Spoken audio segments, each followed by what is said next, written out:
Hello friends, मैं सान्या निशा स्वागत करती हूँ आपका अपने इस YouTube channel Sanya study zone पे। आई होप आप सभी अच्छे होंगे और अच्छे से अपनी पढ़ाई लिखाई कर रहे होंगे। तो आज मैं आपके लिए जीके के कुछ ऐसे मोस्ट इम्पोर्टेंट क्वेश्चन लेके आई हूँ जो कि दिल्ली पुलिस के एग्ज़ाम में बहुत ज़्यादा पूछे जाते हैं और अदर एग्ज़ाम में भी जो भी कॉम्पिटिटिव एग्ज़ाम्स होते हैं उनमें बहुत ज़्यादा पूछे जाते हैं। तो लास्ट तक आप इस वीडियो में बने रहिएगा। तो हमारा फर्स्ट क्वेश्चन क्या है कि आरबीआई कौन से अधिनियम के तहत बना था। तो जब हम इस क्वेश्चन को देखते हैं तो आरबीआई जो वो है कि सबको पता है कि आरबीआई 1934 के अधिनियम के तहत बना था, लेकिन आरबीआई से रिलेटेड कुछ ऐसी और भी इंफॉर्मेशन है जो कि हमें पता होनी जरूरी है। तो आरबीआई क्या है? रिजर्व बैंक ऑफ इंडिया है।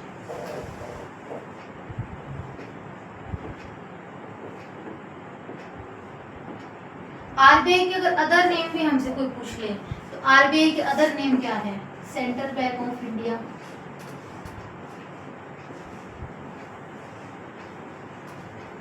या हम इसे बैंकों का बैंक भी कहते हैं। अगर आपसे पूछ ले कि अपेक्स बैंक किसे कहते हैं तो वो भी हम किसे कहते हैं? आरबीआई को हम अपेक्स बैंक कहते हैं। तो आरबीआई जो इस्टेब्लिश किया गया वो कौन से ईयर में किया गया था? तो आरबीआई हमारा 1935 में इस्टेब्लिश किया गया था। और ये कौन से, अगर आपसे पूछ ले कि आरबीआई कौन से आयोग के तहत जो है इसका गठन किया गया था, तो आरबीआई का गठन यंग हिल्टन आयोग था। यंग हिल्टन आयोग जो कि 1926 में आया था। इस आयोग के तहत हमारे आरबीआई की जो है वो आरबीआई का जो है वो गठन किया गया था। अगर हमसे पूछ ले कि आरबीआई का फर्स्ट गवर्नर कौन था,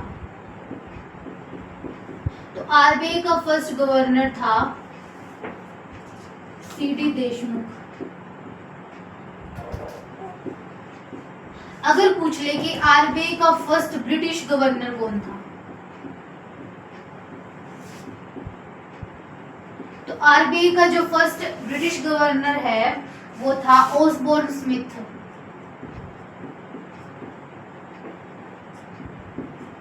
अगर हमसे ये क्वेश्चन पूछ ले कि आरबीआई का जो प्रेजेंट में जो गवर्नर है,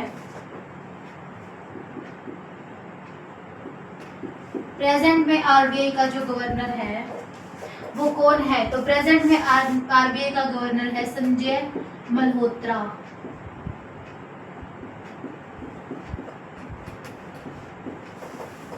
ओके गाइस, तो अब इसमें और क्या क्वेश्चन पूछ सकता है? तो और ये क्वेश्चन भी पूछ सकता है कि जो हमारे जो सारे नोट है उन पे क्या होते हैं? गवर्नर के साइन होते हैं। लेकिन एक रुपये का नोट होता है, जो 1 रुपये का नोट होता है उस पे किसके साइन होते हैं? उस पे वित्त सचिव के साइन होते हैं। सारे नोटों को छोड़ के 1 रुपये का एक ऐसा नोट होता है जिसपे वित्त सचिव के साइन होते हैं। अगर हमसे पूछ ले कि एक बैंक और भी है, NABARD bank, NABAD, NABARD bank. अगर हमसे ये पूछ ले कि इसकी स्थापना कब हुई थी, तो इसकी स्थापना 1982 में हुई थी। तो ये है आरबीआई से रिलेटेड ऑल इंफॉर्मेशंस।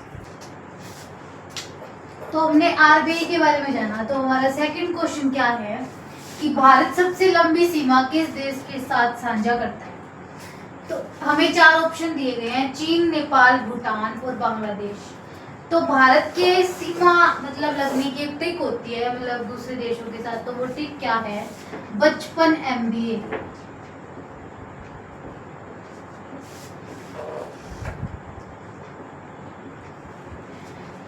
बी से कौन सा आता है? बांग्लादेश। च से कौन सा आता है? चाइना। प से कौन सा आता है? पाकिस्तान। न से नेपाल। एम से म्यांमार। बी से भूटान। ए से अफगानिस्तान। तो ये हमारी ट्रिक होती है। तो सबसे ज्यादा जो बड़ी सीमा है वो बांग्लादेश के साथ साझा करता है इंडिया, सेकंड पे चाइना, थर्ड पे पाकिस्तान, फोर्थ पे नेपाल, फिफ्थ पे क्या है? म्यांमार, सिक्स्थ पे क्या है? भूटान। और सबसे छोटी जो सीमा है वो इंडिया अफगानिस्तान के साथ सबसे छोटी सीमा साझा करता है। तो ये है हमारी बचपन MBA एक ट्रिक है जो कि भारत को जो सीमा है इन देशों के साथ लगती है। तो लास्ट क्वेश्चन में हमने भारत की सीमाओं के बारे में जाना। तो अब हमारे पास एक ज्योग्राफी का क्वेश्चन है। क्वेश्चन इसकी पश्चिमी घाट व पूर्वी घाट जहाँ पर मिलते हैं वहां पे कौन सी पहाड़ियां बनती है। तो हमारे जो साउथ में है वो पश्चिमी घाट और पूर्वी घाट होते हैं। तो वहां पे इसने पूछा है कि वहाँ पे जो पहाड़ियां बनती हैं वो कौन सी पहाड़ियां बनती है। शिवालिक की बनती है, नीलगिरी की बनती है, महेंद्रगिरी की बनती है या फिर अनाईमुड़ी की बनती है। तो मैं आपको एक्सप्लेन करती हूँ ये। तो जैसे कि ये है अपना साउथ का एरिया, ठीक है। तो यहाँ पे जो अपनी पहाड़ियां बनती है, सॉरी यहाँ पे जो घाट है, इस घाट को हम क्या कहते हैं, पश्चिमी घाट। और जो ये इधर वाला घाट होता है इसे हम क्या कहते हैं, पूर्वी घाट। एक बात हमेशा याद रखिएगा कि जो पश्चिमी घाट है वो पूर्वी घाट की तरफ झुका हुआ होता है। मतलब जो पश्चिमी घाट है उसकी हाइट ज्यादा होती है और पूर्वी घाट की हाइट है वो कम होती है। तो पश्चिमी घाट की जो हाइट है वो 600 से लेके 1500 सेंटीमीटर तक होती है और जो पूर्वी घाट की हाइट होती है वो 600 सेंटीमीटर तक होती है, ठीक है। जो पश्चिमी घाट की सबसे ऊंची जो पहाड़ी है उसको क्या कहते हैं, जो सबसे ऊंची पहाड़ियां हैं वो है महेंद्रगिरी की पहाड़ियां।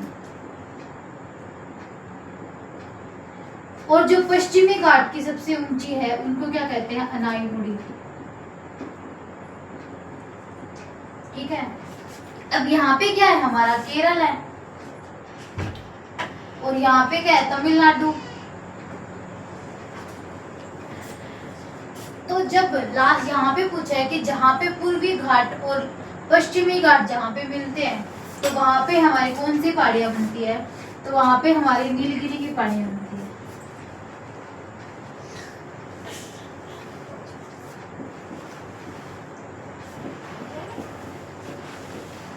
तो इसका राइट आंसर क्या हो जाएगा, नीलगिरी की पहाड़ियां।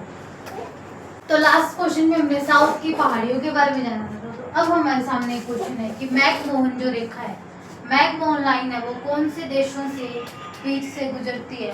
तो मैकमोहन जो लाइन है इसमें हमें ऑप्शन दे रखे हैं भारत और चीन से, भारत और पाकिस्तान से, भारत और अफगानिस्तान से। तो हमारे पास 3 लाइन होती है। एक होती है मैकमोहन लाइन जो कि हमारे भारत और चीन से गुजरती है। भारत और चीन के बीच में जो लाइन है वो है मैकमोहन लाइन। सेकंड हमारे पास एक लाइन होती है जो कि होती है रेड क्लिफ लाइन, ठीक है। जो रेड क्लिफ लाइन होती है वो हमारे भारत और पाकिस्तान से गुजरती है, भारत और पाकिस्तान के बीच से गुजरती है। थर्ड हमारे पास जो होती है वो होती है डुरंड लाइन, डुरंड रेखा जिसे हम बोलते हैं, वो हमारे भारत और पाकिस्तान के बीच से गुजरती है, सॉरी भारत और अफगानिस्तान के बीच से गुजरती है।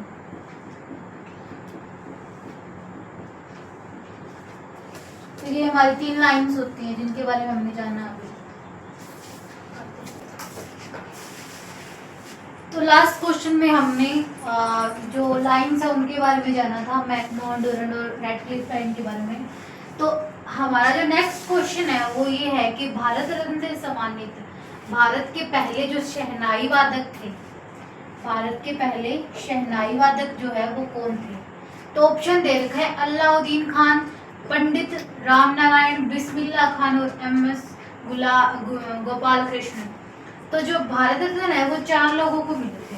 फर्स्ट में भारत रत्न है वो 4 लोगों को मिले थे। जो भारत रत्न है वो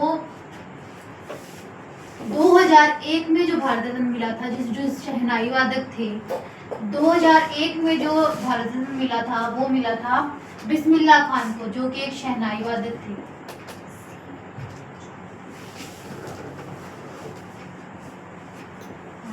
ये क्या थे, एक शहनाई वादक थे बिस्मिल्ला खान। फिर जो है भारत रत्न 1992 में जो भारत रत्न मिला था, वो भारत रत्न मिला था 1992 में पंडित रविशंकर को। पंडित रविशंकर को जो 1992 में जो मिला था। और पंडित रविशंकर के जो गुरु थे, पंडित रविशंकर के गुरु थे बाबा अल्लाउद्दीन खान। अब जो भारत रत्न जो थर्ड जो भारत रत्न मिला था वो मिला था 1998 में। 1998 में जो भारत रत्न मिला था वो MS सुब्बुलक्ष्मी को मिला था।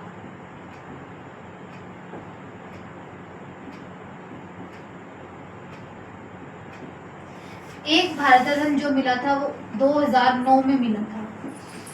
2009 में जो भारत रत्न मिला था वो भारत रत्न मिला था पंडित भीमसेन जोशी को मिला था।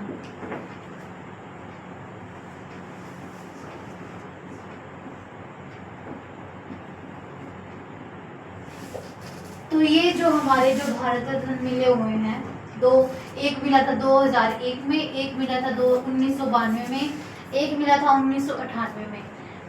ये हमारे भारत रत्न के बारे में ये क्वेश्चन था। तो लास्ट क्वेश्चन हमें भारत रत्न के बारे में जानना था। तो अब हमारा क्वेश्चन है कि ब्रह्मपुत्र नदी जो है वो जब असम में जाती है, तो ब्रह्मपुत्र नदी को असम में जाने के बाद इसे किस नाम से पुकारा जाता है? तो जब ब्रह्मपुत्र नदी जब असम में जाती है तो इसको लोहित नाम से जाना जाता है। लेकिन जब ब्रह्मपुत्र नदी के और भी अलग अलग जगह पर ये जाते हैं तो इसके वहाँ पे अलग अलग नाम है, तो वो हम जानेंगे कि क्या है। जब ब्रह्मपुत्र नदी तिब्बत में होती है, जब ब्रह्मपुत्र नदी तिब्बत में होती है तो इसे क्या जाना जाता है? सांगपो के नाम से जाना जाता है। जब ब्रह्मपुत्र नदी बांग्लादेश में जाती है,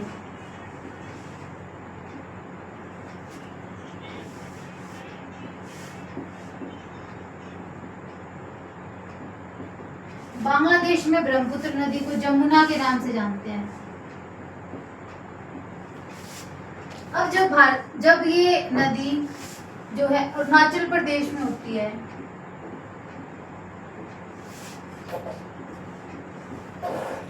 तब इस नदी को वहां पे दिहांग और सिहांग के नाम से जाना जाता है। तो ये हमारे ब्रह्मपुत्र नदी के कुछ अलग अलग नाम है जिनके बारे में हम जाना। तो आज की क्लास में जो हमने क्वेश्चन करे हैं, आई होप आपको अच्छे लगे होंगे, और कल हम ऐसे ही और क्वेश्चंस लेके आएंगे। आई होप आपको ये क्वेश्चंस अच्छे लगे हो। इस वीडियो को एंड तक जरूर देखिएगा। कल की क्लास में मिलते हैं, तब तक के लिए जय हिंद।